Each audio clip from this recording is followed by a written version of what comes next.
audio jungle.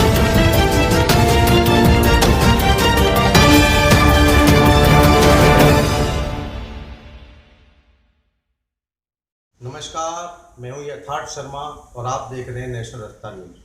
आज हम रूबरू हो रहे हैं भाजपा नेता सतीश शर्मा जी से, जिन्हें संचार मंत्रालय दूरसंचार विभाग में टीएसी गाजियाबाद सदस्य की महत्वपूर्ण जिम्मेदारी दी गई। लाइनपाट क्षेत्र निवासी हैं, किसान परिवार से संबंध रखते हैं, साथ ही एक सफल उद्यमी भी हैं। पूरे देश में इनका व्यापार फैला हुआ है और आम जन की समस्याओं को भली भांति समझते भी हैं।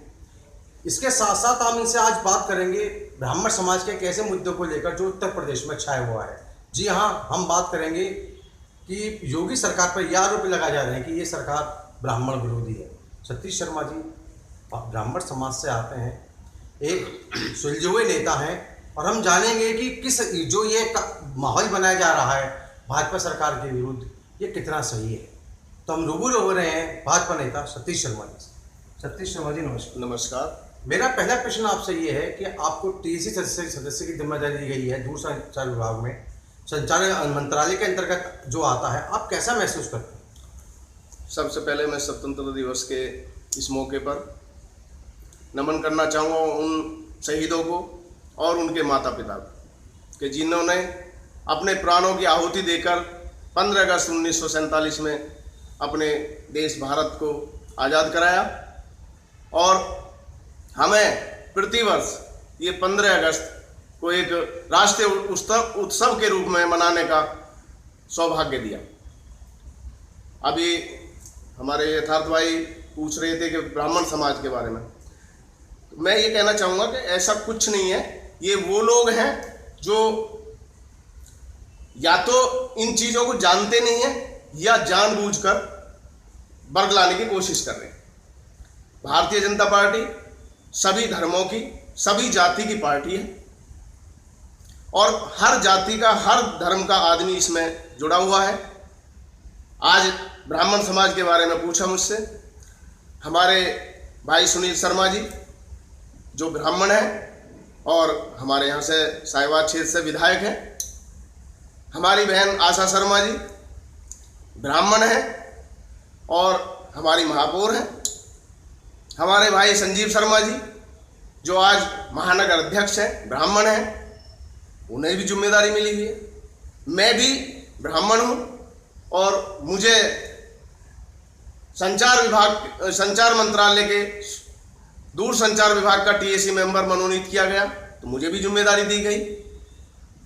मैं इसके लिए अपने शीर्ष नेतृत्व को आभार भी व्यक्त करना चाहता हूँ कि मुझे उन्होंने इस लायक समझा, और विशेष रूप से मैं माननीय जनरल वीके सिंह जी का आभार व्यक्त करना चाहता हूँ कि जिन्होंने मुझ पर इतना विश्वास किया और मेरे नाम को संचार मंत्रालय में मनोनयन के लिए आगे बढ़ाया। तो मैं इस बारे में इतना ही कहना चाहूँगा कि ऐसा कुछ नहीं है। जब सभी जात यहाँ इस देश में, इस प्रदेश में रहती हैं, सबको पूर्ण अधिकार है, समान अधिकार मिलना चाहिए। तो जब इतने ब्राह्मण हमारे पदों पे हैं तो उन्हें सरकार ने हमारी ने पूछा होगा या उनका मान सम्मान किया होगा तभी वो पद पे है, अदरवाइज वो अपने आप नहीं है पद पे। तो सभी जातों को साथ लेकर चल रही भाजपा, भारतीय जनता पार्टी में कोई ऐसा भेदभाव नहीं है कि ब्राह्मणों को नीचा दिखाया जाए या ब्राह्मणों को सम्मान ना दिया जाए। मैं ऐसा नहीं मानता।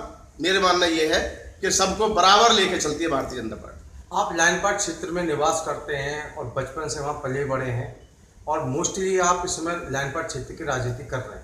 ये कहा जाता है कि लाइनपाट क्षेत्र में विकास नहीं है। वहाँ की RW से लेकर वहाँ के जो सामाजिक लोग हैं इस बात पर निरंतर कहते हैं कि भाजपा सरकार आई है लेकिन क्षेत्र के विकास की कोई ध्यान नहीं है। आपका इस बारे में क्या कहना है? देखिए, लाइनपाट क्षेत्र बाद में विकसित हुआ, बाद में बना, इसलिए निश्चित रूप से जो हमारा शहर है उसके मुकाबले वहाँ समस्याएं ज़्यादा होंगी। वहाँ डेवलपमेंट बाद में होना शुरू हुआ तो निश्चित रूप से वो बाद में उसमें डेवलप होने में समय लगेगा। विकास कार्य हो रहे हैं, ऐसा नहीं है कि विकास कार्य नहीं हो रहे हैं, लेकिन क्योंकि विकास कार्य इतने, वहाँ इतनी डिमांड है, विकास कार्य इतने ज़्यादा हैं तो उन्हें कंप्लीट होने में भी वक्त लगेगा, समय लगेगा। और मैं समझता हूँ कि भाजपा सरकार के द्वारा कार्य किए जा रहे हैं, भविष्य में ये सब पूरे होंगे और एक दिन लाइनपाट क्षेत्र भी शहर के बराबर विकसित होगा। ऐसा मेरा मानना है। RWA पदाधिकारी द्वारा वहाँ पर स्थानीय जनप्रतिनिधि की मांग की जा रही है। ये कहा जा रहा है कि लाइन पार्ट क्षेत्र से ही हमारा जनप्रतिनिधि हो। आपका इस बारे में अपने क्या विचार है? देखिए, ये तो आप भी समझते हैं, सब जानते हैं कि जो जहाँ रहता है वहाँ की समस्याएं उन्हें ज़्यादा दिखती हैं। लाइन पार क्षेत्र का अगर कोई प्रतिनिधि बनेगा तो निश्चित रूप से उनके बीच में लाइन पार क्षेत्र में रहेगा, तो कभी बारिश का पानी से उन्हें सामना करना पड़ेगा, कभी वहाँ के और समस्याओं से, कूड़े से, सफाई से, इनसे सामना करना पड़ेगा। तो जब आदमी क्षेत्र में रहता है तो निश्चित रूप से वो समस्याएं उनके सामने ज़्यादा आती हैं, और जब समस्याएं ज़्यादा आएंगी तो मैं समझता हूँ कि अच्छे प्रतिनिधित्व का जो करने वाला प्रतिनिधि है उसका एक कर्तव्य बनता है कि उन समस्याओं को लेकर आगे बढ़े और उनका समाधान करने की कोशिश करे। तो मैं समझता हूँ कि क्षेत्र में अगर वहीं का लोकल प्रतिनिधि होगा तो समस्याओं का समाधान और जल्दी और सुचारू रूप से हो पाएगा। लाइन पार्ट क्षेत्र में ही जनप्रतिनिधियों पर आरोप प्रत्यारोप लगाए जाते हैं, और आप खुद भाजपा में हैं और लगातार आप इस बात को देख भी रहे होंगे कि वहाँ एक जनप्रतिनिधियों को लेकर, उनके प्रतिनिधियों को लेकर एक आरोप प्रत्यारोप की बात की जाती है। आप किस हद तक ये सही मानते हैं? देखिए, जहाँ तक जनप्रतिनिधियों पर आरोप की बात है, मैं इसमें ज़्यादा कुछ नहीं कहूँगा, क्योंकि इस बारे में तो वही बता सकता है जो जनप्रतिनिधियों से रूबरू होता है। कुछ समस्याएं ऐसी होती हैं कि कभी कभी जनप्रतिनिधि किसी व्यस्तता के कारण शायद उन्हें नहीं प्रॉपर अटेंड कर पाते, तो इस बारे में उनके खिलाफ या उनके विरुद्ध इस तरीके की बातें आती है। तो ये तो मैं समझता हूँ कि इस बारे में मैं ज़्यादा ना कहते हुए जो वहाँ के क्षेत्रवासी हैं वो ही ज़्यादा अच्छे बता पाएंगे, क्योंकि वो प्रत्येक प्रतिनिधि से जाकर रूबरू होते हैं, उन्हें कैसा अटेंड किया जा रहा है और कैसा उसके बारे में उन्हें फीडबैक दी जा रही है या उनका स्वागत सम्मान किया जा रहा है, ये इसके बारे में वो ही ज़्यादा अच्छी तरीके से आपको बता पाएंगे। आपसे मेरा अंतिम प्रश्न ये है कि आप लाइन पार्ट क्षेत्र से हैं, क्या लाइन पार्ट क्षेत्र में विकास होगा, ऐसा आपको दिखाई देता है? हाँ, बिल्कुल होगा। बहुत सारी चीज़ें आप देख भी रहे हैं। हमारा ROB बन रहा है। मैंने अभी 2 दिन पहले भी वहाँ का विजिट किया, तो जो हमारे पिलर्स है वो सब कंप्लीट हो गए, और जो गार्डर डलने हैं ऊपर, जो रेलवे लाइन के ऊपर गार्डर आएंगे जिनके ऊपर होगा, वो भी धोबी घाट साइड में काफ़ी हद तक 75% तक गार्डर फिट हो चुके हैं।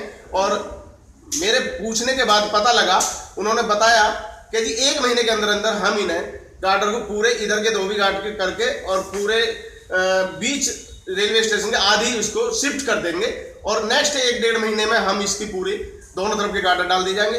ये हो गया आपका NH24 हमारे बीच से निकला हुआ है, उस पर कार्य चल रहा है, और बहुत सारे कार्य हैं। हॉस्पिटल, हमारा सरकारी हॉस्पिटल हमारा पास हो चुका है, जनरल साहब बनवा रहे हैं, वो भी कोविड-19 की वजह से आज बहुत सारे काम ऐसे जो बीच में रोकने पड़े, दिखते आई और जरूरी भी था। आज भी हमारी गवर्नमेंट बहुत सारी अपनी नुकसान कर रही है, बहुत सारे रेलवे, एयर, मेट्रो सब बंद कर रखी हैं, उनका खर्च अपने ऊपर वहन कर रही हैं, केवल इसलिए कि हम इस कोविड-19 में कोरोना से बच सकें, हम अपनी जनता को बचा सकें। इसलिए वो सारी गवर्नमेंट अपने ऊपर ले रही है, उन सब का भार अपने ऊपर ले रखा। तो मैं समझता हूँ कि इसकी वजह से कुछ काम थोड़े स्लो हुए हैं, लेकिन अब फिर तेजी से विकास कार्य चालू हो गए हैं और बहुत जल्दी लाइन पार क्षेत्र का विकास होगा, ऐसा मेरा मानना है।